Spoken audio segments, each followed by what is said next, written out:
80 AD. Humanity constructed the Colosseum. Also slightly later, in 1512, we put together the ceiling of the Sistine Chapel. And now, in 2000X, after a long time of nothing happening, this. What have I done? So yeah, welcome to Super Mario Schlong. Let me take a sip of my tea.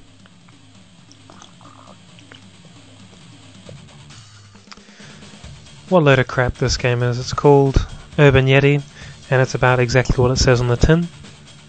And yeah, I'd like to dedicate this one to the guys that played this game with me on that terrible night about 4 or 5 years ago. So yeah, assuming if a Yeti did live amongst us, would he crave the comforts of home and family? To be honest, I don't care. Anyway, the time has come to find out. Now, get ready to... Oh, I'm not saying that. I'm just not saying it. Oh dear. So yeah, Urban Yeti. Basically it's Grand Theft Auto. Looks a lot like GTA 1 and 2. It's been scaled down a bit for the Game Boy Advance, but the graphics are sort of startlingly or remarkably similar. And yeah, that's it. GTA clone.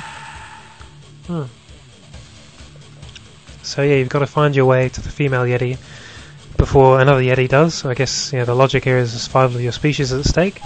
But I guess of course if another Yeti gets there first, then survival's guaranteed, right? Anyway, so so yeah, there's a toll bridge. Okay, so a bit of a logical leap here. What I don't really get is, come on, like, you're this big strong Yeti, why don't you just bust through the toll booth, start messing people up? But yeah, anyway, I think this game is meant to be a social commentary, right? Like, just because you're big and hairy, everyone's sort of intolerant. I think it's making a statement about society in a sort of light-hearted and satirical way. Unfortunately, it fails to be funny entirely. And it's probably the least accurate representation of being an urban Yeti that's ever been expressed in a video game. So yeah, interviews start tomorrow for the position of restaurant manager. Check out the Yeti cam. And then it's back to some low-rent GTA action. So yeah, I sort of wander the streets here for many, many hours. There's not really much free roaming to it, like it's a false sandbox. In truth, it's really linear. And yeah, so a little arrow helps me get to my direction.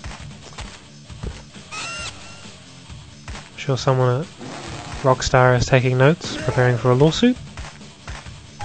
And yeah, here I get stuck in some scenery, and I think I can sort of empathise with the Yeti here. It's hard to be taken seriously as a member of the human race if you keep getting stuck in pieces of scenery.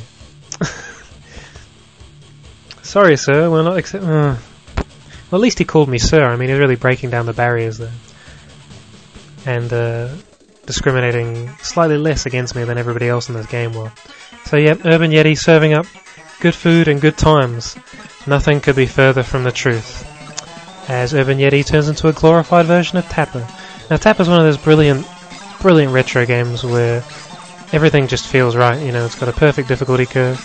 It's easy to learn, hard to master, one of those great puzzle games. And here, the developers of this game have just wholesale ripped it off. I mean, and it's not fun. The difficulty curve is gone, it just throws you in at the deep end. And all I want is to get $4 to hang out with my female Yeti friend. Isn't that all anyone wants? But unfortunately, I'm not even going to achieve that. As you can see, I just get beat down throughout this entire segment.